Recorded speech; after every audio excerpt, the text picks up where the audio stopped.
बताइए आपका कोई एक वेरी चैलेंजिंग मोमेंट। मुझे अभी भी याद है, उस लड़की को उठा करके मैं आईसीयू में लेके गया। मेरे सामने मैंने ऑक्सीजन पे डाला, एक्सरे आया तो x-ray was complete white wash, कुछ भी नहीं दिख रहा, एक्सरे पूरा वाइट। मैंने कहा ये लड़की बचने वाली नहीं है। वेट लॉस ये एक बहुत बड़ा फैड है आजकल। कोई सुपर फूड के नाम पे आ रहा है, कोई पिल के नाम चीजें आ रही है, वो सब चीजें बहुत ज्यादा गिमिक है। उन चीजों के बारे में या उन बहकाओं में आकर के वजन कम करने की जरूरत नहीं है। इसमें आप वर्क लाइफ बैलेंस कैसे मैनेज करते वेरी फ्रेंकली आपको बोलता हूँ, डॉक्टर्स का वर्क लाइफ बैलेंस नहीं होता है। ऑडियंस के लिए सजेशंस या हेल्थ हैबिट्स देना चाहें तो वो क्या होंगे? Regular walking and that should be brisk walking. जो भी पेशेंट को आप ट्रीट करते हो उसको ये समझ के करना है कि ये मेरा फैमिली मेंबर है। हाँ, थोड़ी भी बीमारी हुई तो सीधा हमको भेजेंगे आईसीयू में, सीधा वेंटिलेटर लगा देंगे। ब्रेन डेड पेशेंट होता है, उसको हम लोग डिक्लेयर नहीं कर सकते जब तक कि कार्डियक डेथ नहीं हो। सीपीआर अगर आपको देना आता है तो 70% पीपल जो कार्डियक अरेस्ट में गए हैं उसको बचा सकते हैं। सो ब्लड डोनेशन एक बहुत इंपॉर्टेंट चीज है। आप ब्लड डोनेशन करने में आपका कुछ नहीं बिगड़ता, उल्टा रीजेनरेट होता है। आज आप किसी भी व्यक्ति का विटामिन डी चेक करवाओगे तो 80% लोगों का इंडिया में विटामिन डी कम मिलता है। हमारी जो हेल्थ है वो एक्चुअली हमारी डेली हैबिट्स है। Daily habit, yes. 24 घंटे मिलते हैं, उसमें सिर्फ 2-3-4 घंटे खुद के लिए निकाल लाइफ बहुत अच्छी। Your heart is always whispering to you, we should not wait for it to shout. Welcome to part 2 of my episode with Dr. Gautam Bhansali. In part 1, we talked about a lot of issues related to health. We spoke about heart health, about diabetes, about air pollution causing respiratory issues, about cancer and its prevention. We also spoke about how lack of sleep and stress impacts our health. We spoke about vaccines and about the public health system during COVID period. And we also busted a lot of myths that we carry in our mind regarding health. Now, in this part 2, let's look at the human side of medicine. So let's watch.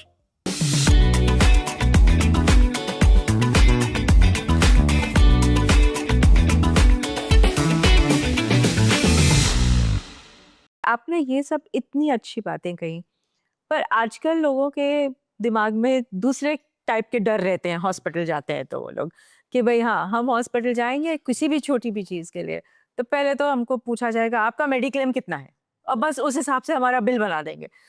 तो ये सब क्या डर की बातें हैं? सो ये एक बहुत बड़ा मिथ है लोगों के अंदर। कई बार क्या होता है कि आप ज्यादा एक्सप्लेन करते हो तो ज्यादा कंफ्यूजन क्रिएट होता है, ज्यादा डाउट क्रिएट होता है। आजकल हर प्राइवेट हॉस्पिटल के अंदर एक डेस्क होता है मेडिक्लेम का, बिकॉज कोई पेशेंट नहीं चाहता कि मैं मेरी जेब से पैसा भरूं। राइट। तो वो एक डेस्क ऑफिसर जो होता है या रिसेप्शन में बैठते हैं जो मेडिक्लेम के बारे में पूछते हैं, उसका कारण होता है कि 80-90% इंश्योरेंस कंपनियां आपका जितना मेडिक्लेम है उसका 1% ही रूम अलाउ करती है। अगर आपका मेडिक्लेम 5 लाख का है तो आपको 5,000 तक का रूम ले सकते हो, आपका 10 लाख का है तो 10,000 तक का रूम ले सकते हो। ये मेडिक्लेम कंपनियों के रूल्स रेगुलेशन है। सो उस जो ऑफिसर है, जो डेस्क ऑफिसर है, जो वहां पे बैठता है हॉस्पिटल में, उसका ये काम है उनको गाइड करना कि आपका मेडिक्लेम कितना है, 5 लाख का है, अब 5,000 तक के रूम में जाओ। आपने अगर आके बोल दिया नहीं मुझे तो सिंगल रूम चाहिए, मुझे तो स्वीट रूम चाहिए, अब फर्स्ट क्लास में चले गए, बाद में बोला मेरा तो मेडिक्लेम है, मुझे पैसा क्यों नहीं मिल रहा? क्योंकि मेडिक्लेम कंपनियां उनको मेडिक्लेम पूरा नहीं देती है। अगर आप उससे हायर कैटेगरी में चले गए तो वो डिफरेंस आपको अपनी जेब से भरना पड़ता है। फिर पेशेंट चिल्लाते हैं, फिर हंगामा होने लगता है। तो उस सब दुविधा से बचने के लिए, फैसिलिटी देने के लिए वहां पे डेस्क बनाया गया। अधिकतर सब हॉस्पिटल में है कि पेशेंट को डिस्कम्फर्ट नहीं रहे, आप अपना मेडिक्लेम का काम दो, आप आराम से जाके एडमिट हो जाओ, आपका ट्रीटमेंट चालू हो जाएगा। मेडिक्लेम का फॉर्म भरना, ये सब करना हम लोग करेंगे। ये एक तरह का फैसिलिटी। आप फैसिलिटी में भी डाउट क्लियर करो तो उसमें तो कोई कुछ नहीं करता। तो आप कह रहे हैं फैसिलिटी है और इनफैक्ट पेशेंट को गाइड करता है कि आपके मेडिक्लेम के हिसाब से आप इस रूम में जाइए, फिर बाद में आपको प्रॉब्लम बाद में आप बोलोगे सर मेरा इतना बिल आ गया, कुछ नहीं कर सकते। एक और डर रहता है लोगों का, हाँ थोड़ी भी बीमारी हुई तो सीधा हमको भेजेंगे आईसीयू में, सीधा वेंटिलेटर लगा देंगे। ये सब डर क्यों है लोगों को? सो ये तो एक आजकल हिंदी पिक्चरों में चलता रहता है। हिंदी पिक्चरों में देता है कि अक्षय कुमार आया, देखा पेशेंट आईसीयू में है, था वेंटिलेटर पे, डॉक्टर बिल बनाने के लिए वेंटिलेटर पे रख देते हैं, हाँ, ये भी एक बहुत बड़ा मिथ है, गलत है। ओके, इस चीज मैं आपको क्लियर करता हूँ। हाँ, brain dead patient is not death.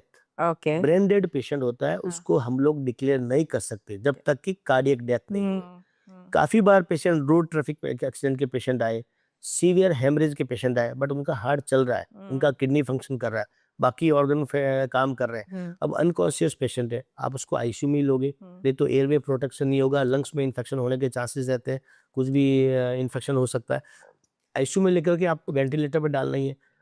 और आप पेशेंट के रिलेटिव को एक्सप्लेन भी करते हो कि पेशेंट बेड है, ब्रेन वाइज जा चुका है, हमने सब चेक भी किया है, कुछ नहीं कर सकते, और बाकी डॉक्टर ने भी चेक कर लिया, जो भी करना है वो सारा हम चेक कर रहे हैं, और एवरीथिंग इज मतलब ब्रेन डेड है, बचने की उम्मीद नहीं है, ये सब बताते। तो पेशेंट के या उनके लोगों को लगता है बचने की उम्मीद नहीं है, बचेगा नहीं, तो फिर क्यों रखा है? आप जबरदस्ती वेंटिलेटर खींच रहे हो, 3 दिन आईसीयू में खींच रहे हो, 4 दिन खींच रहे हो, आप डिक्लेयर क्यों नहीं करो? आप तो बिल बढ़ाने के लिए कर रहे हो, ये गलत है। ब्रेन डेड पेशेंट को डिक्लेयर नहीं किया जाता जब तक कि उसका हार्ट कोलैप्स नहीं होता है। हार्ट बंद होगा, ईसीजी फ्लैट लाइन शो करेगा, देयर इज अ डेथ, तभी किया जाता है। उसमें भी पेशेंट को फैसिलिटी है, पेशेंट के रिलेटिव को बोला जाता है कि आप डीएनआर साइन करो, डू नॉट रिससिटेट। अगर पेशेंट कोलैप्स हो जाता है तो वापस आप सीपीआर देके नहीं उठाना है, डू नॉट इंटूबेट, वेंटिलेटर मत डालो, डू नॉट एस्केलेट, आप ये सब नहीं करना, रिलेटिव कंसर्न देते हैं, वो सब नहीं किया जाता। बट उसको आप वेंटिलेटर से बाहर डॉक्टर नहीं निकाल सकता, सुप्रीम कोर्ट का रूल है कि आप जो पेशेंट डेथ नहीं है उसका वेंटिलेटर अगर डाल दिया है तो आप निकाल नहीं सकते। डालने से पहले रिलेटिव का कंसर्न होता है, निकालने के लिए रिलेटिव अपने हाथ से घर में जब लेके जाता है एम्बुलेंस में, वो चाहे तो डिस्कनेक्ट करे। अब कई बार पेशेंट हम लोग बोलते भी है कि ब्रेन डेड है भैया, बचने के चांसेस नहीं है, तो तुम चाहो तो अपने आसपास में छोटे मोटे नर्सिंग होम में लेके चले जाओ। बोला नहीं, सब वेंटिलेटर निकाल दो। हम बोलते भाई हम लोग नहीं निकाल सकते। सो ये एक गलत भ्रांति है, जबरदस्ती रखा जाता है आईसीयू में।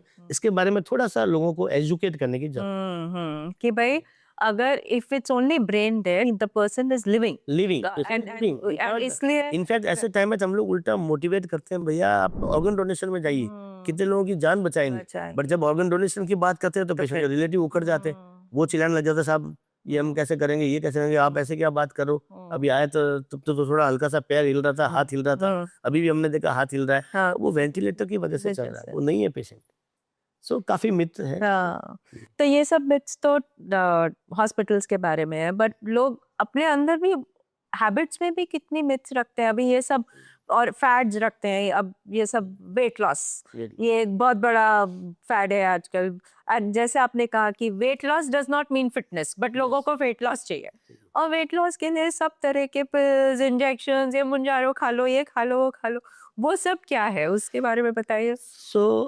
एक ये चीज आजकल चल रही है, और वो मैं कई बार कहता हूँ कि वो अच्छी चीज भी है कि स्पेशली कोविड के बाद लोग फिटनेस फ्रीक हुए हैं। फिटनेस पे ध्यान लोगों का गया है, तो उसके लिए मार्केट भी ऐसा चला है। मार्केट में काफी सारी चीजें आई है, मोंजेरो आया है, ओजम्पिक आया, वेगोवी आया, बहुत सारे इंजेक्शंस आए जो वेट लॉस करते हैं।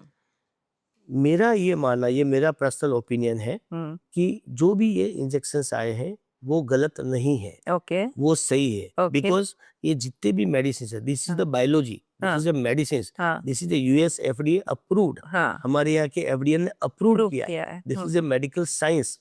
ये आपको हेल्प करते हैं वेट लॉस करने में। ये GLP-1 रिसेप्टर एगोनिस्ट और GIP, जो मोंजेरो है, ओजेम्पिक जो है, GLP-1 रिसेप्टर एगोनिस्ट होते हैं, जो आपका इंसुलिन सेंसिटिविटी को बढ़ाते हैं, इंसुलिन रेजिस्टेंस को कम करते हैं, इंसुलिन सिक्रेशन अच्छा कर देते हैं, जिसकी वजह से डायबिटीज आपका अच्छा कंट्रोल होता है। गैस्ट्रिक एम्प्टिंग टाइम होता है, उसको स्लगिश करते हैं, ताकि पेट आपका स्टमक भरा रहता है, तो आपको और खाने की इच्छा नहीं करती है। लेमैन लैंग्वेज में बोलूं तो ये इंजेक्शन का काम होता है आपका जो हंगर सेंटर है, भूख लगने की, उसकी इच्छा को कम करता है। तो आपने समझो अभी 2 रोटी खा लिया, कुछ खाना खा लिया, फिर गेस्ट आ गया तो सामने बिस्किट रखा, समोसा रखा, पाव भाजी रखा, तो आप उसको नहीं खाओगे, आपकी अंदर से इच्छा ही नहीं करेगी, क्योंकि आपने वो इंजेक्शन ले रखा है। आपको अगर आपने खा लिया तो आपको वॉमिटिंग हो जाएगी, क्योंकि आपका स्टमक ऑलरेडी फुल है। तो ये इंजेक्शन हेल्प करता है इस तरीके से कि आपका और ज्यादा खाने की इच्छा नहीं करती, भूख सप्रेस हो जाती है, और उसकी वजह से आपका वजन कम होने लगता है। लेकिन ये इंजेक्शन हर किसी को लेना चाहिए, ये गलत है। ओके। और जो ये चल रहा है वो बहुत ज्यादा गलत चल रहा है कि हर कोई आदमी ले रहा है। ये इंजेक्शन किसको लेना चाहिए? जिसकी BMI 30 के ऊपर है, अच्छा। अनकंट्रोल्ड डायबिटीज है, basically that injection come for the diabetes, so uncontrolled diabetes है, या जिसकी BMI 27 से ज्यादा है, और प्लस कोमॉर्बिड कंडीशन है, डायबिटीज, हाइपरटेंशन, वो सब चीजें हैं। आदमी बैठ नहीं पा रहा है, सीरियस स्नोरिंग कर रहा है रात के टाइम में, खाना नहीं खा पा रहा, नींद के लिए कम से कम 4 पिलो लगते हैं, या व्हील चेयर पे या चेयर पे बैठ के नींद ले रहा है, बहुत ज्यादा ओबेज हो रहा है, प्लस जिसने वॉकिंग, डाइटिंग, एक्सरसाइज, ये सब चीजें करके देख लिया, उसके बाद में भी आराम नहीं मिलता है, तब एक डॉक्टर की सलाह लेकर के ये इंजेक्शन लेने चाहिए, उसमें कुछ भी गलत नहीं। ऐसे लोगों के लिए ये इंजेक्शन वरदान साबित हुआ है। वजन कम हुआ है, वजन कम होने से डायबिटीज कम हुई है, कार्डियोवैस्कुलर डिजीज है वो कंट्रोल में आई है, हार्ट डिजीज कम हुई है, मेटाबॉलिक सिंड्रोम जो आपका एब्डोमिनल या विसरल फैट है वो बढ़ा हुआ था, आपका इंसुलिन लेवल रेजिस्टेंस था बढ़ा हुआ था, ये सब चीजें बहुत कंट्रोल में आई है। तो ऐसे लोगों को बहुत हेल्प भी कर रहा है। लेकिन हर आदमी ले लेवे ये ठीक नहीं, ये नहीं लेना चाहिए। तो आप कह रहे हैं मेडिकली प्रूवन है, Proven उसके है। खुद के बेनिफिट्स हैं, लेकिन किसको लेना चाहिए वो, हाँ, किसको लेना चाहिए ये आपके डॉक्टर को पूछ के पता करके उनसे ही लेना चाहिए। जिस आदमी को थायराइड कैंसर है वो ले लेगा, वो तकलीफ में आएगा। जो ऑलरेडी हैवी अल्कोहल है वो लेगा, इसके लिए तकलीफ आएगी, पेनक्रियाटाइटिस होने के चांसेस है, लूज मोशन होता है, नोसिया होता है, वॉमिटिंग होता है, कई बार कुछ लोगों में कॉन्स्टिपेशन भी होता है, अलग अलग तरह के साइड इफेक्ट भी इसकी वजह से होते हैं। सो टाइट्रेट डोज में चालू करते हैं और बंद भी करते हैं, तो टाइट्रेट डोज में करते हैं, सडनली बंद भी नहीं किया जाता है, डॉक्टर की सलाह के साथ करनी चाहिए। यस, कुछ जो ओवर द काउंटर पिल मिलती है वो एक बड़ा मार्केटिंग गिमिक है, वो एक सोशल मीडिया इन्फ्लुएंसर है, जहाँ पे मेडिसिन भी थोड़ी बहुत आती है, जहाँ पे बिजनेस भी आता है और सोशल मीडिया में आता है। इन तीनों में आपस में झगड़ा चल रहा है। कोई बोलता है कि अजवाइन ले लो, कोई बोलता है कि जीरा ले लो, कोई बोलता है कि ये पिल आई है इससे बहुत जल्दी हो जाएगा, कोई बोलता है वे प्रोटीन ले लो, कोई बोलता है चिया सीड ले लो। ये सब चीजें जो चल रही है ये गिमिक है बहुत बड़ा। आपकी बॉडी आपकी खुद की बॉडी है, आपके लिए आपकी बॉडी आपके लिए इतना ध्यान रखती है, आपका भी फर्ज बनता है आपकी बॉडी को कुछ भी चीजें नहीं खिलानी चाहिए। और दूसरे भी फैट्स हैं, सब विटामिन डी खाते जाओ, बस विटामिन डी की बहुत जरूरत है, फिर उसके क्या side effects? So vitamin D जो होता है, यस, आपको चेकअप करना चाहिए, रेगुलर चेक करना चाहिए। विटामिन डी और विटामिन B12 ये दोनों बहुत ही इंपॉर्टेंट है। विटामिन डी जो है, जो वर्क स्टाइल है, लोगों की लाइफ स्टाइल है, अधिकतर लोग घर में रहते हैं, एसी घर में रहते हैं, एसी गाड़ी में रहते हैं और एसी ऑफिस में रहते हैं, सन एक्सपोजर बिल्कुल भी नहीं है। सन एक्सपोजर, सनलाइट नहीं आती है तो विटामिन डी आपकी बॉडी में नहीं जाता है। कैल्शियम जो एब्जॉर्ब करता है आपके गट से, वो एब्जॉर्प्शन बहुत कम हो जाता है। बिकॉज ऑफ दैट फटीगनेस होना, बोन पेन होना, वो सब चीजें बहुत होती है। थकावटें भी बहुत जल्दी आने लग जाती है, ये विटामिन डी की डेफिशिएंसी से होता है। आज आप किसी भी व्यक्ति का विटामिन डी चेक करवाओगे तो 80% लोगों का इंडिया में विटामिन डी कम मिलता है। उसको सप्लीमेंट करने के लिए मेडिसिन होती है, बट टाइट्रेट डोज में मेडिसिन देनी चाहिए। जनरली हम लोग 1 वीक फॉर 10 वीक तक देते हैं। बट कुछ जगह ये भी होता है कि कुछ जीपी या पेशेंट खुद अपनी मर्जी से विटामिन डी साल साल भर खाते रहते हैं, 4 साल से खाते हैं, 5 साल से विटामिन डी खाते रहते हैं। ऐसे कई बार हमारे पास पेशेंट आए तो जो विटामिन डी खाए जा रहे हैं, जब हमारे पास आए उनको ऐसा एजिटेशंस में थे या उनको कंफ्यूजन, ड्राउजीनेस हो रहा था, जब हमने चेक किया तो विटामिन डी लेवल बहुत हाई था, विटामिन डी की टॉक्सिसिटी थी, सीवियर डिहाइड्रेशन होती है। ठीक है, हमने वो फ्लूइड वगैरह देकर के ऐसे पेशेंट ठीक भी हुए, बट अगर टॉक्सिसिटी बढ़ती है तो वो लाइफ थ्रेटनिंग हो सकती है। सो विटामिन डी डॉक्टर की सलाह से ही लेना है, कितना लेना है वो डॉक्टर को पूछ के लेना चाहिए। पूरा साल भर 2 साल भर चले वो नहीं लेना चाहिए, बिकॉज विटामिन डी जो है वो फैट सोल्यूबल विटामिन है, वो ज्यादा हो गया तो आपकी टॉक्सिसिटी होगी। विटामिन B12 वाटर सोल्यूबल है, वो एक्सेस में तो उसमें कोई तकलीफ नहीं है, बट विटामिन डी एक्सेस में नहीं होना चाहिए, वो टॉक्सिसिटी करेगा, पेशेंट जा भी सकता। सो हमने इतनी सब बातें की about prevention, about daily habits, about suddenly लोगों को क्या होता है, कितनी एक्सरसाइज, कितनी डाइट, सब फैट्स, लेकिन इस सब को अगर आप समराइज करें और ऑडियंस के लिए कुछ 3 सिंपल हेल्थ सजेशंस या हेल्थ हैबिट्स देना चाहें तो वो क्या होंगी? सो हेल्थ हैबिट के बारे में अगर आप बात करेंगे तो एक तो सबसे इम्पोर्टेंट जिसमें मैं स्ट्रेस देता हूँ वो है regular walking. Okay walking regular करो, आप चाहे रनिंग नहीं करो चलेगा, स्विमिंग नहीं करो चलेगा, जिम में नहीं जा पा रहे हो कोई प्रॉब्लम नहीं, regular walking and that should be brisk walking. Okay 45 minute से 1 घंटे तक में आपको 4 किलोमीटर के लगभग आपको वॉक करना है। जैसे आप बहुत थक जाते हो तो रेस्ट ले सकते हो, but regular walking is very very important. Okay दूसरा, बैलेंस डाइट, हर चीज प्रोटीन प्रोटीन प्रोटीन, उसके पीछे नहीं भागना है, वे प्रोटीन वगैरह बिल्कुल नहीं करना है। जो होममेड फूड है, जो घर का बना हुआ खाना है, यस फ्राइड स्पाइसी वो नहीं हुए, but balance diet is very very important. And तीसरा होता है स्लीप, नींद should be good sleep, there should be sound sleep. कई बार हम लोग बोलते हैं 6 से 8 घंटा नींद होनी चाहिए, लोग बोलते हैं साहब मैं रात को 3 बजे सोया और सुबह 11 बजे उठा, मेरी 6 घंटे नींद हो गई। वो गलत है। बॉडी में सर्केडियन रिदम होता है, मॉर्निंग टाइम में हार्मोन आपका रिलीज होता है, कॉर्टिसोल लेवल आपका, एड्रेनलिन रिलीज होता है। सो रात को 10 बजे नहीं तो 11 बजे तक मैक्सिमम सो जाना चाहिए। 6 से 8 घंटे की sound sleep is very very important. And चौथा, स्ट्रेस बस्टर आपके पास लोग होने चाहिए, आपके चाहे दोस्त हो चाहे आपकी फैमिली हो। पुराने जमाने में जॉइंट फैमिली थी, लोग घर में जाके देखते थे, सब लोग घर में काफी लोग मिलते थे। तो आपका समझो आपका वाइफ से अच्छा नहीं है तो आपकी मदर, आपके भाई वो आपसे बात कर लेते थे। बच्चों को खेलने के लिए घर में और लोग मिलते थे, तो वो उनके लिए स्ट्रेस बस्टर था। आज की डेट में वैसा नहीं है, तो आप अपने दोस्त बनाओ, ग्रुप बनाओ, वंस ए वीक मिलो, आपस में बातचीत करो, गपशप मारो। ऐसा नहीं है कि स्ट्रेस बस्टर में आपके दोस्तों के साथ बैठे हो और आपकी वाइफ आपको बोले कि वो आपका फ्रेंड BMW में आया, वो आपका फ्रेंड बर्क में आया, वो आपको स्ट्रेस बस्टर, वो नहीं होना चाहिए। आप रिलैक्स लाइट ऐसे लोगों के साथ जो इसके साथ आप खुल के अपनी दिल की बात कर सकते हो, ऐसे 1 या 2 दोस्त आपकी लाइफ में होना चाहिए। और सिंपल वर्ड में मैं बोलता हूँ आपको, सोशल वेलबींग तो इम्पोर्टेंट है ही है। सूर्यास्त के बाद खाना नहीं खाना और सूर्योदय के पहले उठ जाना और वॉकिंग पे लग जाना। सिंपल सा फंडा, सूर्यास्त के बाद खाना बंद और सूर्योदय के पहले उठ जाओ आप। जितना जल्दी आप उठते हो, दिन बहुत लंबा लगता है, आपको टाइम बहुत मिलता है, काम करने को बहुत टाइम मिलता है। और हर सक्सेसफुल आदमी की स्टोरी अगर आप सुनोगे, हर आदमी का ये मिलेगा कि ये आदमी सुबह जल्दी उठता है। अच्छा, सूर्यास्त के बाद खाना बंद, सूर्योदय के पहले आप उठ जाइए। ओके।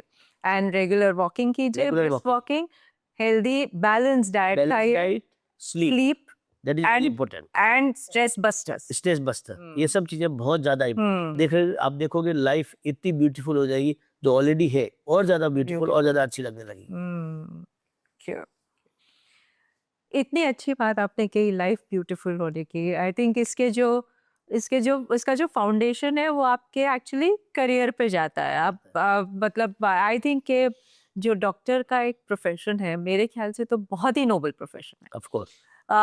आप बताइए, आप इस प्रोफेशन में गए कैसे? आप तो राजस्थान से हैं, हाँ, तो ये इस प्रोफेशन में कैसे गए? सो ये प्रोफेशन में हम लोग राजस्थान में थे। राजस्थान में एक जोधपुर पास जगह है पाली, पाली के पास में भी एक छोटी सी जगह थी, एक ढाणी करके जगह है, इधर की ढाणी, जहाँ मेरा जन्म हुआ था। हम 5 भाइयों का जन्म भी वहीं हुआ था। वो एक ऐसी जगह थी जहाँ पे लाइट, बिजली, पानी, सड़क कुछ भी नहीं था। अच्छा, जो कहता है ना अभाव का टाइम था। कुछ लोगों का अभाव होता है, कुछ लोगों का प्रभाव होता है, वो चीज होती है। हम लोग अभाव में जीने वाले लोग थे। कोई भी चीज की फैसिलिटी नहीं थी। गांव में स्कूल थी तो वो 1st और 2nd क्लास तक ही थी। प्राथमिक विद्यालय से भी छोटा जो होता था वो था। वहां से हमको दूसरी जगह, सरदार संबंध एक जगह है ढाणी से, वहां जाना पड़ता था 6 किलोमीटर रोजाना। हम लोग, हमारी वॉकिंग उसी टाइम शुरू हो गई थी। एक बार हुआ था कि मेरा सबसे छोटा भाई है, उसकी तबीयत खराब हो गई थी। उसकी तबीयत सडनली खराब हो गई थी, तो मेरे फादर उसको लेकर के साइकिल पे, और हम लोग भी साथ में थे, दूसरों के साथ में। गांव में बड़ा ये अच्छा होता कि पूरे गांव के लोग आपकी मदद के लिए आ जाते हैं। कोई तो ट्रैक्टर लेके आ रहा, कोई क्या लेके आ रहा, बट हम लोग साइकिल लेकर के भागे वहां से। पिताजी मेरे साथ में थे, साइकिल लेकर के दूर गए वहां पे गाँव में, तो वहाँ डॉक्टर नहीं मिले। गाँव के आसपास कहीं भी डॉक्टर नहीं मिले। उसको टाइफाइड हुआ था, बड़ा खराब वाला टाइफाइड था, और उस टाइम में टाइफाइड वॉज वेरी डेडली। फिर फाइनली वहां से 25 किलोमीटर दूर पाली, वहां पे हेडक्वार्टर गए। रात को 3 बजे, कोई मिलने वाला नहीं, तो किसी के थ्रू एक डॉक्टर के घर में गए और वहां जाके दिखाया। उस डॉक्टर ने बहुत ही सौम्य तरीके से, सिंपल तरीके से, बिना इरिटेट हुए आराम से देखा, मेडिसिन दिया। उसको देख के मेरे दिमाग में एक छवि हो गई कि यार ऐसा कुछ करना चाहिए लाइफ, ऐसा बनना चाहिए। आप डॉक्टर बनो, आप जो तकलीफ में है, नीडी है, उनकी आप हेल्प कर सकते हो। वो एक टाइम में जब आपको मतलब आदमी सब कुछ लुटाने को तैयार है, जो हमने कोविड में देखा। मेरे पास फोन आते थे लोगों के कई बार, साहब ये 5,000 करोड़ का आदमी है, 10,000 करोड़ का आदमी, क्या चाहिए? एक बेड चाहिए। तो है ना, एक आपको ऐसी चीज़, तो वो उस डॉक्टर को देखा तो मुझे लगा यार बनूँगा तो मैं डॉक्टर बनूँगा। और तब से मेरे ग्रैंडफ़ादर ने बोल दिया कि इसको डॉक्टर ही बनाएँगे। जबकि हमारे वहाँ कोई फैसिलिटी नहीं थी। 10th में जब मैं आया था तो वहाँ कुछ फैसिलिटी नहीं थी। गाँव से हम लोग एक बोर्डिंग स्कूल है राणावास, वहाँ पढ़ने चले गए थे, जहाँ जैन स्कूल है। वहाँ पे जैनिज़्म में ये होता है कि जानवरों की हत्या नहीं होनी चाहिए, हिंसा नहीं होनी चाहिए, तो फ्रॉग डिसेक्शन वगैरह नहीं रह सकते थे। तो वहाँ बायोलॉजी सब्जेक्ट नहीं था। अच्छा। वहाँ से फिर हम लोग पाली शिफ्ट हुए, पाली ओके। स्कूल में गए, वहाँ बायोलॉजी सब्जेक्ट लिया एंड देन उसके बाद मेडिकल का एग्जाम होता था राजस्थान का। सो प्री मेडिकल टेस्ट दिया, उसमें मैं सेलेक्ट हुआ। पीएमटी बोलते थे, यस। उसमें मैं सेलेक्ट हुआ था विदाउट डूइंग एनी कोचिंग वोचिंग ट्यूशन, कुछ नहीं किया, क्योंकि हमारे पास पैसा भी नहीं था और हालत भी घर की अच्छी नहीं थी। फाइनेंशियल हम लोग बहुत ही खराब हालत में थे। इवन मैं तो 12th के बाद एक कॉलेज में एडमिशन लिया था और फादर के साथ भी बिजनेस लग गया था, क्योंकि हमारे ऊपर कर्जा बहुत आ गया था फैमिली पे। कर्जा बहुत आ गया था तो बिजनेस में लग गया था। तो 3-4 महीने बाद पिताजी ने मुझे पूछा कि तू क्या कर रहा है? तो मैंने कहा कि नहीं मैं कुछ नहीं, बस अभी पढ़ाई-वढ़ाई छोड़ के काम धंधे में लगूंगा, पैसा कमाना है। क्योंकि हमने एक घर लिया था, वो घर बिक गया था, एक छोटी गाड़ी ली थी, वो सब बिक गई थी। तो बड़ा फाइनेंशियल क्राइसिस में थे हम लोग। तो पिताजी बहुत चिल्लाए मेरे पर कि नहीं तू एक ही घर में पढ़ने वाला है, वो नहीं पढ़ता है, जाओ घर पे बैठ जाओ, मैं सबका काम कर दूंगा, कोई जरूरत नहीं ऑफिस में आने की, काम करने की यहाँ पे। गया किया, मदर के पास बैठा, रोया किया। तो मदर ने फिर समझाया मेरे को कि पढ़े लिखे आदमी की 4 आंखें होती है, तू एक पढ़ने लिखने वाला है, थोड़ा पढ़ाई कर, तेरा सिलेक्शन हो जाएगा तो पूरा खानदान का अच्छा हो जाएगा।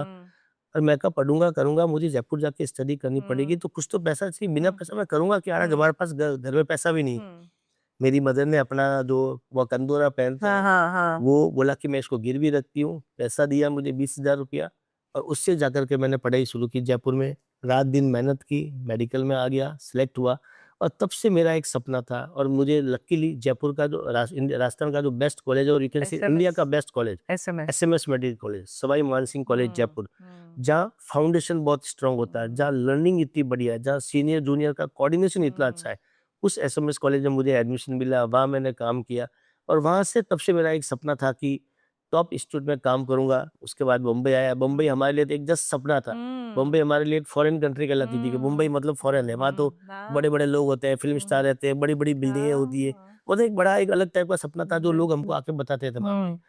तो वो एक था। फिर बॉम्बे हॉस्पिटल में यहाँ का एग्जाम लिया, यहाँ सेलेक्ट हुआ, यहाँ आके काम किया और रेस्ट इज हिस्ट्री। बिल्कुल, नहीं नहीं, फैंटास्टिक फैंटास्टिक। पर जैसे आप कह रहे हैं कि बम्बई तो उस टाइम एक ऐसे लगता था कि हम अब्रॉड जा रहे हैं, फॉरेन कंट्री में जा रहे हैं। हमारे लिए तो वही था। हम भी, मैं भी जयपुर में पली बड़ी हूँ, तो वंस अ ईयर हमें बम्बई आने को मिलता था।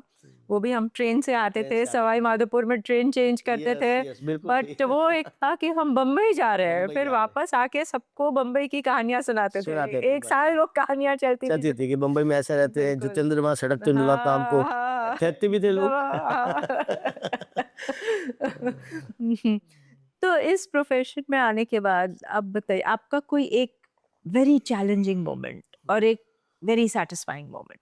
सो चैलेंजिंग मोमेंट इस प्रोफेशन में आने के बाद बहुत सारे थे। हाँ। सी मेडिकल फील्ड एक अलग टाइप का फील्ड है। इसमें आपको फुल टाइम डेडिकेशन चाहिए और पैशन चाहिए। पैसे के पीछे नहीं भागना, पैशन के पीछे। आपका अगर पैशन है तो आप बहुत कुछ कर सकते हो इस फील्ड के अंदर।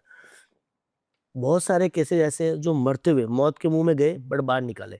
मुझे अभी भी याद है जब मैं कंसल्टेंट बना बॉम्बे हॉस्पिटल में, तो एक मेरे फ्रेंड है, उनका फोन आया। उनके बहन की बेटी अलीबाग में थी, हाई ग्रेड फीवर वगैरह, सीवरिंग वो सब चल रहा था।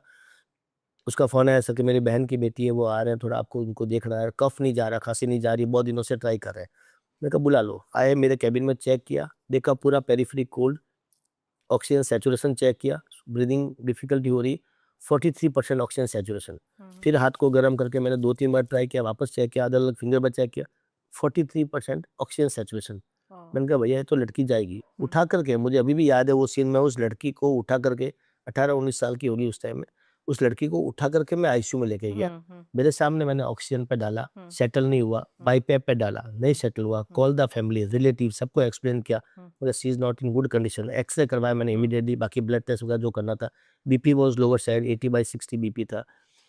फैमिली को बुला के एक्सप्लेन किया, एक्सरे आया तो x-ray was complete white wash, कुछ भी नहीं दिख रहा, एक्सरे पूरा वाइट वॉश। मैंने कहा ये लड़की बचने वाली नहीं है। उसको डेंगू था, लेप्टोस्पायरा था, दोनों इन्फेक्शन थे उसको। स्वाइन फ्लू था, सॉरी, स्वाइन फ्लू और लेप्टोस्पायरा था। सो आई एक्सप्लेन द रिलेटिव, मैं कहा बचने की उम्मीद नहीं, बट मैं अभी कभी वेंटिलेटर पे डालना पड़ेगा, मेरे पास ऑप्शन नहीं है, अदरवाइज फटीग हो जाएगी, चली जाएगी। तो फैमिली ने पूरा भरोसा था मेरे पर, बोला जो आपको अच्छा लगे आप करिए। वेंटिलेटर डाला, क्या 1 दिन 2 दिन 3 दिन, जीरो रिजल्ट, एक्सरे बिल्कुल इंप्रूव नहीं हो रहा, यूरिन आउटपुट उसका धीरे धीरे बंद हो गया, बीपी वॉज क्रैशिंग, बीपी के लिए हमने मेडिसिन चालू किया, nothing was improving. I call the family relative, मैंने बोला कि अभी मेरे पास एक उपाय है इक्मो मशीन डालने का। इक्मो मशीन जो होता है जैसे किडनी के लिए डायलिसिस मशीन होती है, कि किडनी जब तक ओपन अप नहीं होती तब तक आप डायलिसिस के थ्रू सारा वेस्ट मटेरियल पॉइजन बाहर निकाल दो। ऐसे ही इक्मो एक मशीन आती है जिसपे आप लंग्स को रेस्ट देते हो, लंग्स को इंप्रूव होने का चांस देते हो, और वो सारा ऑक्सीजनेशन का काम वो मशीन करती है, but that is very expensive. 20-25 lakh का खर्चा होता है उसमें, मशीन में स्टाफ अलग रहता है, मतलब काफी कुछ चीजें इसमें होती। आप बिलीव करेंगे, इक्मो मशीन पर डाला मैंने उसको, 10 दिन तक zero result, x-ray was white wash completely. मैं भी थक गया, मतलब उस पेशेंट के लिए मैं 3 नाइट आईसीयू में था, मैं घर पे भी नहीं गया, मैं भी जिद पे अड़ गया कि इसको मुझे निकालना है, कुछ भी हो जाएगा। तो मैं मेरे कपड़े भी वहीं मंगवा दिए, आईसीयू में रात दिन वहीं बैठा था पेशेंट के सामने, मैं कहा मुझे इसको निकालना है। 10 दिन तक जीरो रिजल्ट। 10वें दिन मैंने कहा कि 11वें दिन रिलेटिव को बुला के बात करूंगा कि इतना खर्चा भी हो गया, कर गया, we have tried everything and नहीं हो रहा, तभी ठीक है तो we will respect you and निकाल देते हैं इसको इक्मो से। 11वें दिन एक्सरे करवाया, उसमें हल्का सा एक होप आई, एक्सरे वाज स्लाइटली बेटर। अच्छा। तो मैंने रिलेटिव बुलाया, मैं कहा मुझे थोड़ा और चांस दो। सी दे वर नॉन टू मी, तो मैंने कहा थोड़ा चांस ले सकते हैं, थोड़ा और चांस दो मेरे को। बोला सर आपको जो ठीक लगता है वो करो। 12वें दिन एक्सरे आया, अगेन बैड, पूरा हम लोग भी हताश हो गए कि चल क्या रहा है, हो नहीं रहा ठीक वगैरह, और दो बीपी ठीक होने लगा, यूरिन आउटपुट आने लगा। 13वें दिन अगेन एक्सरे इंप्रूव हुआ, 14वें दिन और इंप्रूव हुआ, 15वें दिन इंप्रूव हुआ, 21st डे पे इक्मो बार, वेंटिलेटर बार, 22वें दिन पे पेशेंट को चलाना शुरू किया। चलते करते वो लड़की घर पे गई। अभी आप बिलीव करोगे, अभी से 3-4 साल पहले उस लड़की ने मुझे फोन किया कि सर मैं शादी कर रही हूँ, बिकॉज ऑफ यू ओनली मेरी शादी हो रही है, आपको मेरी शादी में आना है। अभी जस्ट 2 महीने पहले फोन आया, उसके बच्चा भी हो गया। सो इस टाइप के पेशेंट कई बार आप जिद पे लग जाते हो, और मेरी जिद थी कि मुझे इसको निकालना। जिद पे लग जाते हो, अपना 100% देते हो, तो मुझे लगता है निकल सकते हैं। और इस टाइप के न केवल ये, बहुत सारे पेशेंट है ऐसे, कोविड में भी बहुत पेशेंट थे जो बाहर निकले, जो एक अलग टाइप का सेटिस्फेक्शन देते हैं। चैलेंजिंग है, बहुत चैलेंजिंग है, बट सेटिस्फेक्शन भी अलग टाइप का मिलता है। बट इसके लिए वही डॉक्टर को भी उतना पैशन और परसिवरेंस के साथ वो केस बहुत लगना पड़ता, बहुत लगना पड़ता, आपको स्ट्रेस भी बहुत बढ़ जाता है आपका।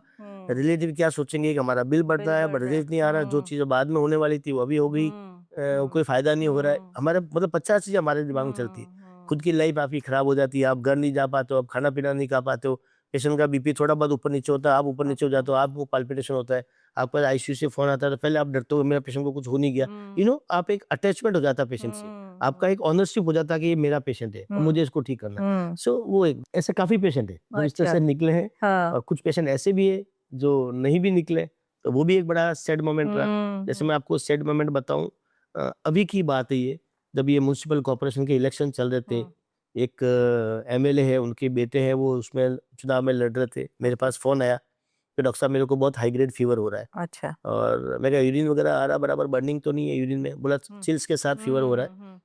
वो कहा हाँ यूरिन तो मेरे को बिल्कुल भी नहीं आ रहा। तो मैं कहा आप आके भर्ती हो जाओ, आप ऑलरेडी सीकेडी किडनी के पेशेंट हो, डायबिटीज आपकी अनकंट्रोल रहती है, 550 उनकी शुगर है, आपको 6 स्टेंट लगे हुए हैं, आके एडमिट हो जाओ या चेकअप करवा लो।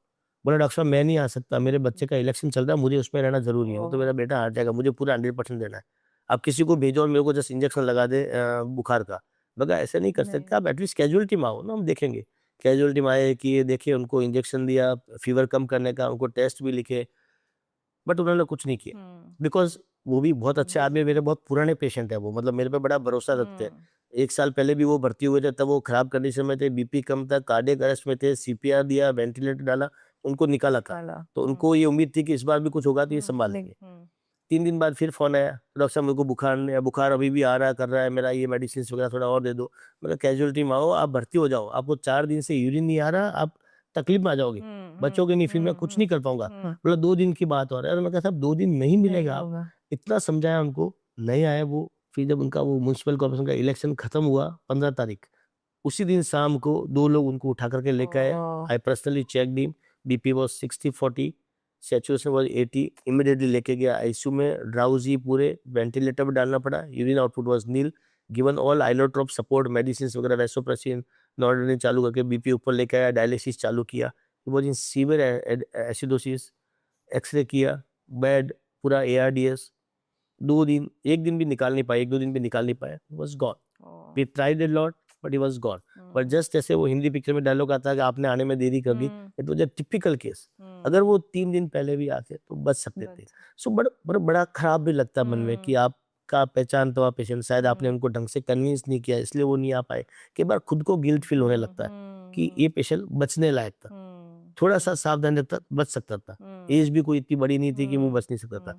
सो कुछ चीजें सेटबैक भी देती है, कुछ चीजें बड़ी रिवॉर्डिंग है, जो इसमें पेशेंट अच्छे होके जाते हैं, बढ़िया होते हैं, चैलेंजिंग केस होते हैं, आपके सुन लेते हैं, वो ठीक भी होते हैं। तो दोनों तरह के केसेस हैं। पर इतना जो पैशन और परसिवरेंस डालना पड़ता है, तो इसमें आप वर्क लाइफ बैलेंस कैसे मैनेज करते हैं? आप तो हमेशा, मुझे भी एक्सपीरियंस है, कभी भी आपको फोन करूंगी तो आप फोन उठाते हैं, सब पेशेंट्स का उठाते हैं, हमेशा अवेलेबल है, तो वो कैसे होता है? वो थोड़ा सा work life balance, very frankly आपको बोलता हूँ, डॉक्टर्स का वर्क लाइफ बैलेंस नहीं होता है। ये मैं बहुत ऑथेंटिक वे में बोल रहा हूँ। कोई भी डॉक्टर कितना भी बोले कि नहीं मैं फैमिली लाइफ अच्छे से बैलेंस कर रहा हूँ, ये कर रहा हूँ, मैं घूमने भी जा रहा हूँ, वॉकिंग कर रहा हूँ, डॉक्टर्स के लिए morning walk is a luxury. अगर कोई डॉक्टर मॉर्निंग वॉक पे घूम रहा है, इवनिंग वॉक कर रहा है, वो लग्जरी लाइफ जी रहा है। मॉर्निंग वॉक हमारे नसीब में नहीं होता है। हमारे टाइम पे खाना पीना भी बराबर टाइम पे ही होता है, क्योंकि हर वक्त हम लोग ऑन टोज रहते हैं। आपसे भी बात करो, 10 फोन चल रहे हैं अंदर भी भी। और हमारी लाइफ में ये चलता है, हम कोई शादी में भी गए, इसका बीपी ऊपर, इसका बीपी नीचे, इसका शुगर ऊपर, इसका दिन भर फोन भी उसी टाइप पे। वही हमको पता ही नहीं होता कि हमारे बच्चे कब हॉरिजॉन्टल से वर्टिकल हो जाते हैं, कब बेचारे बच्चे बड़े हो गए, पता ही नहीं चल पाता है। अभी की बात है, 2 साल पहले मेरी वाइफ ने एक दिन मुझे बोला कि बेटा 10th में है अभी, और 2 साल बाद चला जाएगा अमेरिका वगैरह, कुछ टाइम तो साथ बैठो। That day I was shocked. अरे यार, ये 10th में आ गया, 10th में कब आ गया, और 2 साल बाद तो ये यूएस पढ़ने चला जाएगा, और उसके बाद तो फिर यूजी करेगा, फिर पीजी करेगा, फिर शादी करेगा, मेरे साथ हमेशा के लिए चला गया। मतलब अभी तो मेरे पास में मुश्किल से 2 साल भी नहीं बचा है। मतलब उस दिन पहली बार मैं अंदर से हिल गया कि इट वाज राइट कि मैंने कभी इनके साथ बैठा ही नहीं, बात भी नहीं की। फिर बाद में जब मैंने बैठने की कोशिश की तो बच्चा अपने प्रोजेक्ट में, वर्क में इतना बिजी हो गया कि वो टाइम नहीं दे पाया। सो बहुत मुश्किल होता है। कोशिश करते हैं कि मॉर्निंग वॉक अगर करने जाए तो साथ में चले जाए, तो वो टाइम हो गया। रात को घर पहुंचने के बाद में लूडो खेलने बच्चे के साथ में, तो लगता कि मैंने आधा घंटा टाइम दे दिया तो बहुत बड़ा काम हो गया। बट वेरी फ्रेंकली, डॉक्टर की लाइफ में फैमिली लाइफ खराब होती है, वर्क लाइफ बैलेंस नहीं हो पाता है। हम एफर्ट्स करते हैं, ट्राई करते हैं कि चलो कहीं शादी में भी जाना है तो बीवी बच्चों को लेके जाए, ताकि उस टाइम में टाइम एडजस्ट हो जाए, चले सब साथ में जा रहे हैं, कहीं घूमने भी जा रहे हैं तो सब साथ में चलो, ताकि मतलब वो वैसे हम लोग एडजस्ट करते हैं, बट हो नहीं पाता है। तो इस तरह के एक्सपीरियंस के साथ आप जो यंग स्टूडेंट्स हैं जो डॉक्टर्स बनना चाहते हैं, उनको क्या मैसेज देंगे? सो यंग स्टूडेंट जो डॉक्टर बनना चाहते हैं, उनको मैं एक चीज़, और मैं बोलता भी हूँ, और कई बार मेरा एक क्लियर कट उनको मैसेज है कि ये एक नोबल प्रोफेशन है। आज भी 80% पॉपुलेशन हमारे पे बहुत भरोसा करती है, डॉक्टर्स को भगवान मानती है या नेक्स्ट टू गॉड मानती है। 80% लोग आज भी मानते हैं। यस, इस फील्ड में भी 2-4-5% लोग गड़बड़ आगे हैं, जो गड़बड़ काम कर रहे हैं बिकॉज ऑफ पैसे के लिए। अगर आपके अंदर पैशन है तो ही इस फील्ड में आओ, पैसे के लिए नहीं आना है। Money is by product. आप डॉक्टर हो, डॉक्टर बन रहे हो, भूखे कभी नहीं रहोगे। हमेशा डॉक्टर डिमांड में रहता है, डिमांड रहने वाली, अच्छी खासी आप लाइफ जी लोगे। बट जल्दबाजी में, जल्दी पैसा चाहिए, 25 साल में, 30 साल में, 35 साल में, वो इस फील्ड में पॉसिबल नहीं है। पैसा आपके पास 40-45 के बाद ही आता है। पैसा बाई प्रोडक्ट है, अपना पाएगा। आपकी गुडविल जो बनती है, आपका जो नाम बनता है, वो आपका एक्चुअल रिकॉग्निशन जो बनती है, वो आपका एक्चुअल पैसा है, वो आपकी एक्चुअल वर्थ है। चाहे कितना भी बड़ा आदमी, कोई भी कहीं भी पार्टी में किधर भी चला जाए, डॉक्टर का एक अलग रेस्पेक्ट है, एक अलग नाम है, अलग गुडविल है। तो पैशन अगर आपके पास है, डेडिकेट होके काम करना है, फैमिली लाइफ के बारे में ज़्यादा नहीं सोचना है, आपने अपने आप को समाज को समर्पित कर दिया है, यही सोच के करना है। शादी भी करो तो लड़की से बोल के करो कि भाई मैं डॉक्टर हूँ, मेरी लाइफ ऐसे होने वाली है, तुमको इज्जत, रेस्पेक्ट, सम्मान सब मिलेगा, बट पैसा, टाइम के बारे में थोड़ी सी कंजूसी हो सकती है, वो सोच समझ के शादी करो। ये सोच के अगर काम करते हैं, और नीति और नियत ये दोनों साफ रखना है। आप अपने आप के लिए आंसरेबल हो, you are always answerable to your self. मैं ये पेशेंट में MRI करवा रहा हूँ, मैं ये पेशेंट में CT स्कैन करवा रहा हूँ, आपको होना चाहिए कि यस, आप अपने आप को कन्विंस करो कि मुझे CT स्कैन जरूरी है, मुझे इसका MRI करना है, भले इसका 15,000 लग रहा, लगने दो। आप अपने आप को कन्विंस करो। जबरदस्ती किसी के इन्फ्लुएंस पे आकर के कि वो लैब वाला बोल रहा है, ये बोल रहा है, वो काम नहीं करना है, जो आज भी 80% डॉक्टर नहीं करते, 80-90% लोग नहीं करते। तो आपकी नीति, नियत और साफ इंटेंशन से काम करना है। और दूसरा, जो भी पेशेंट को आप ट्रीट करते हो, जो मेरी प्रैक्टिस है, जैसे मैं करता हूँ, उसको ये समझ के करना है कि ये मेरा फैमिली मेंबर है, ये मेरा भाई है, ये मेरा बहन है, ये मेरा रिलेटिव है। आपका दिमाग अपने आप चलेगा कि मैं, इसका फीवर आ गया, मैं क्या करूँ, कुछ और करूँ। अगर मुझे नहीं आ रहा तो मैं किसी और की ओपिनियन ले लूँ, किसी और को पूछ लूँ। नहीं तो क्या होता है, इधर से एक अनदर पेशेंट समझते हो तो लगता है हाँ ठीक है, कल फीवर उतर जाएगा, परसों उतर जाएगा, यू नो। आप अगर अपना फैमिली मेंबर मान के करते हो, ट्रीट करते हो, आपका दिमाग हर तरह से चलता है। नहीं समझ में आया तो जाके बुक्स खोलते हो, पढ़ते हो, रेफरल देखते हो, लोगों को पूछते हो। आप हर पेशेंट को अपना फैमिली मेंबर मान के ट्रीट करो। नीति और नियत साफ रखनी है, एंड पैशन होना चाहिए, पागलपन होना चाहिए, पेशेंट के साथ हमेशा खड़ा रहना चाहिए। और आज की डेट में जो सबसे बड़ा चीज है, जो कंज्यूमर कोर्ट की वजह से है, that is a communication skills. हर बात आप पेशेंट के साथ शेयर करो। पेशेंट के साथ शेयर नहीं करनी तो उनका रिलेटिव, जो फर्स्ट रिलेटिव है, उनको सारी चीज बताओ। ठीक नहीं हो रहा तो वो भी बताओ, गलत हो किसी को नहीं देनी है, ठीक हो रहा है तो वो भी बताओ। हर चीज ट्रांसपेरेंट रखनी है, बात करनी है, एक्सप्लेन करना कि हम लोग ये है चीजें। जैसे मेरी प्रैक्टिस है, मैं देखता हूँ, हर पेशेंट को देखता हूँ, देखने के बाद में मैं रिलेटिव आके सब बताता हूँ कि आज आज उनका ये है, हमने ये इन्वेस्टिगेशन करवाया, इसका ये रिजल्ट है, ये मेडिसिन चालू किया, फीवर आया, अभी मेरा नेक्स्ट प्लान ये है, मैं ये इन्वेस्टिगेशन करने वाला हूँ, ये सब करने वाला हूँ। ये सब चीज मैं एक्सप्लेन करता हूँ। Then I give time to the patient और रिलेटिव। आपके मन में कुछ भी हो तो हमें पूछ लो, you should be available. So medical field में सक्सेस का मैंने जो देखा है, मंत्र एक ही है, your availability, that is very very important.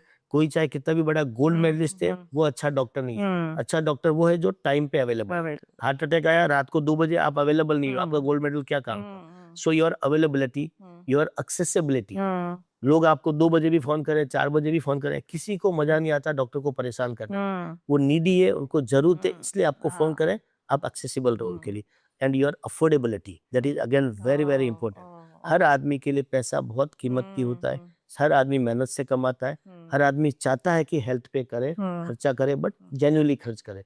सो मेरे को लगता है availability, affordability, accessibility is very very important for to becoming a good doctor, successful doctor, passionate doctor, dedicated doctor. वाह, आपने आपने बहुत बहुत वैल्यूएबल चीजें कही है। मतलब आई जस्ट होप कि every young student who wants to become a doctor listens to this and absorbs this. जी, नहीं करते हैं आजकल के यंगस्टर्स, इतने स्मार्ट है, हाँ, they are very hard working. मैं मेरे देखता हूँ, मेरे dedicated, एसोसिएट है, मेरे असिस्टेंट है, सुबह मैं राउंड पे लेने के लिए राउंड पे आता हूँ, हर वक्त वो फ्रेश लगते हैं, हर पेशेंट का एक एक चीज उनको पता होता है। मैं उनको बोलता हूँ तुम पेपर पे मत लिखो कि इसका हीमोग्लोबिन कितना है, WBC काउंट कितना है, पेपर पे मत लिखो, लिखोगे तो याद नहीं रहेगा, सब यहाँ पे यहाँ फीड पे करो। रखो। पुराने जमाने में हर आदमी को सबके फोन नंबर याद होते थे, हाँ, आजकल मोबाइल में डाल दिया phone number, phone 1 number number भेज ही दिया। नहीं और रहते सेम चीज ये आपका बेस्ट कंप्यूटर इस पे रखना चाहिए, और लोग कर रहे हैं। आजकल यंगस्टर्स बहुत स्मार्ट है, बहुत काम कर रहे हैं। ये सुन के बहुत बहुत अच्छा लग रहा है एक्चुअली। जी, डेफिनेटली मैं तो ये कहता हूँ, इंडिया का हेल्थ केयर सिस्टम,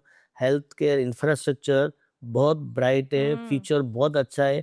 आप बिलीव करेंगे, मेडिकल टूरिज्म इतना बढ़ रहा है, हाँ, यूके में, यूएस में डॉक्टर मिलते नहीं है, वहाँ पे इन्वेस्टिगेशन एक सिंपल 2D को करना है, 2 महीना 3 महीने तक का अपॉइंटमेंट नहीं मिलता है। हमारे यहाँ पे जब चाहो तब 2D को हो जाता है, जब चाहो तब एंजियोग्राफी जाता है, जब चाहो तब सुपर स्पेशलिस्ट डॉक्टर भी आपके लिए अवेलेबल है अवेलेबल। हर वक्त में। इतना अफोर्डेबल ट्रीटमेंट वर्ल्ड वाइड सिर्फ इंडिया के अंदर। हाँ, बाहर जाके आप यूएस में एंजियोप्लास्टी करवा लो, 70 लाख 80 लाख का बिल आता है। हमारे यहाँ पे 2 लाख से लेकर के 5 लाख में एंजियोप्लास्टी हो जाता है। मेडिकल सिस्टम के बारे में हम बात कर रहे हैं तो एक ये माना जाता है blood blood donation and blood supply जो स्टॉक में रहता है। ऐसा हमने सुना है कि बॉम्बे में 3-4 दिन से ज्यादा ब्लड स्टॉक नहीं है अगर जरूरत के। तो क्या ये सही है? और मतलब कैसे लोगों को और इनकरेज करना चाहिए हमें ब्लड डोनेशन करने के लिए? डेफिनेटली ये भी आज की डेट में बहुत ही एक रिलेवेंट क्वेश्चन है। मुंबई एक ऐसी जगह है जहाँ मेडिकल टूरिज्म भी बहुत है, आसपास के एरिया से ड्रेनेज बहुत बड़ा है, दूसरे स्टेट से भी बहुत पेशेंट आते हैं, तो यहाँ पे सर्जरीज बहुत होती है। प्राइवेट हॉस्पिटल बहुत है, गवर्नमेंट हॉस्पिटल बहुत है, दोनों में पैरेलली काम चलता है, पेशेंट्स बहुत रहते हैं। जब इमरजेंसी जो होती है या ट्रॉमा का पेशेंट है, एक्सीडेंट का पेशेंट है, ब्लीडिंग का पेशेंट है, हेमरेज का पेशेंट है, सडनली ब्लड की जरूरत पड़ती है, ब्लड हमको ढूंढना पड़ता है, ब्लड बैंक में दूसरी जगह पे पता करो, ब्लड मिलता नहीं है। कई बार पेशेंट इसलिए चला जाता है क्योंकि ब्लड टाइमली उसको मिला नहीं। सो ब्लड डोनेशन एक बहुत इंपॉर्टेंट चीज है।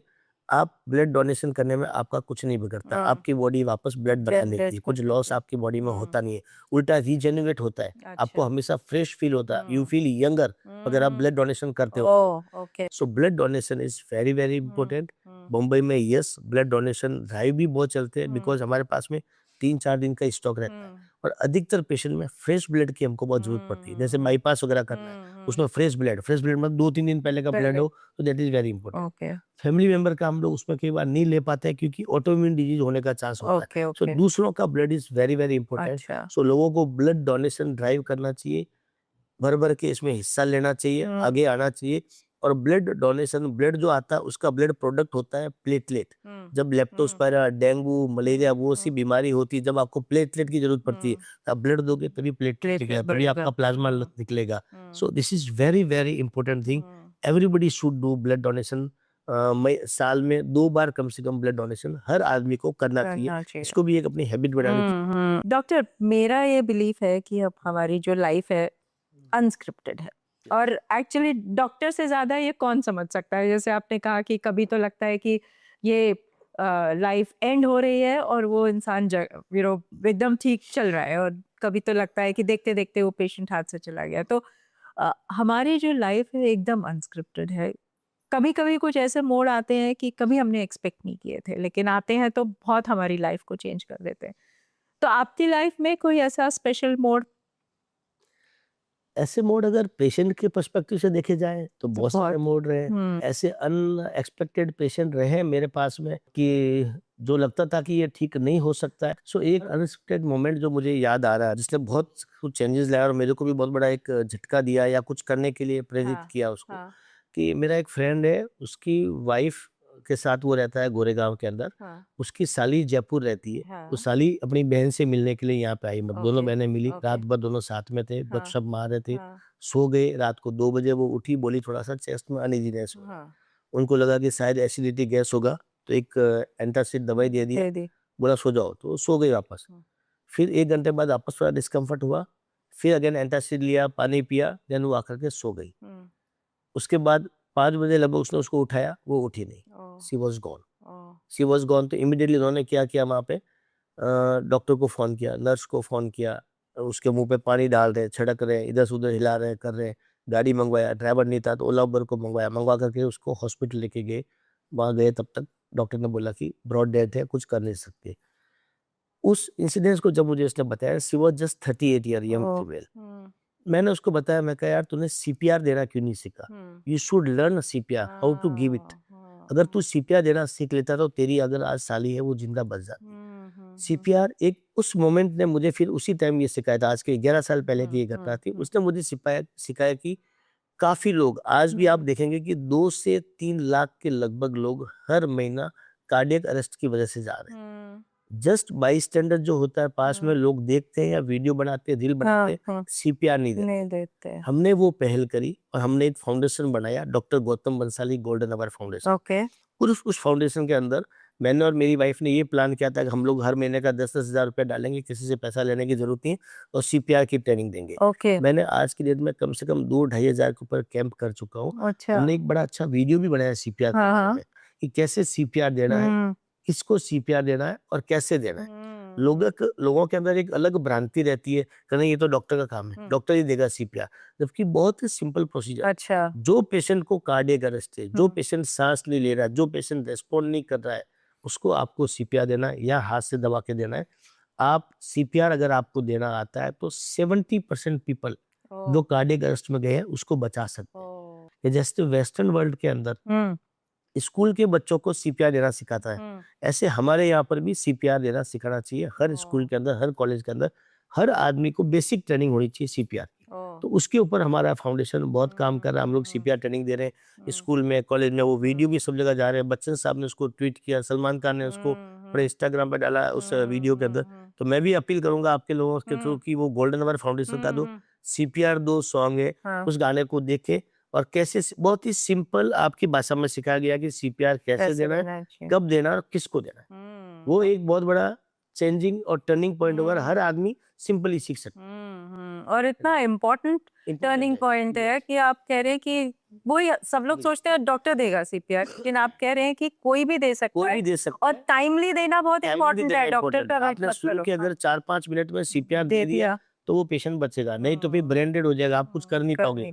और आपको CPR इसलिए सिखाना है बाकी लोगों को ताकि आप अपने आप को बचा सकते हो। आपने अगर अपने ड्राइवर सर्वेंट उनको CPR देना सिखाया, आप अरेस्ट में गए, वो आपको बचा लेंगे।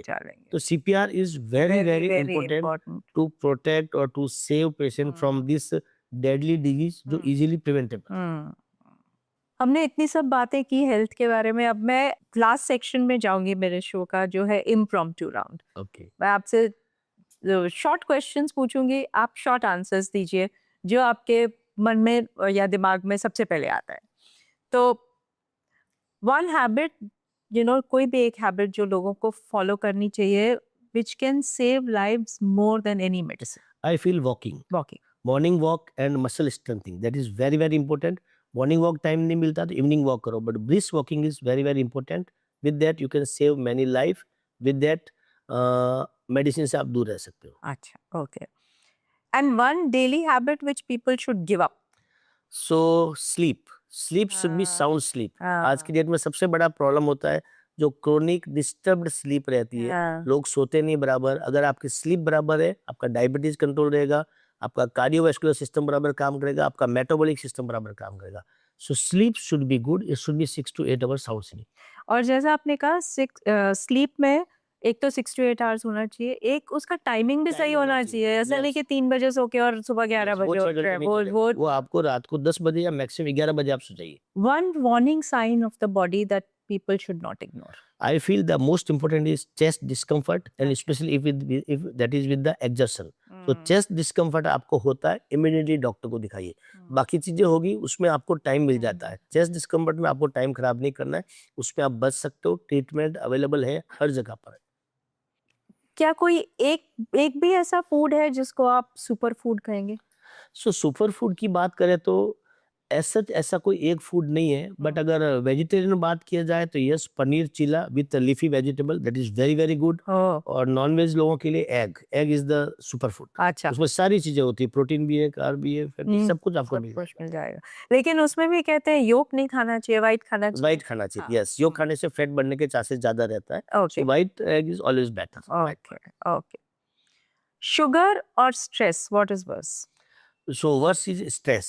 यस, अगर आपका स्ट्रेस वेल कंट्रोल्ड है तो आपको शुगर नहीं होगा।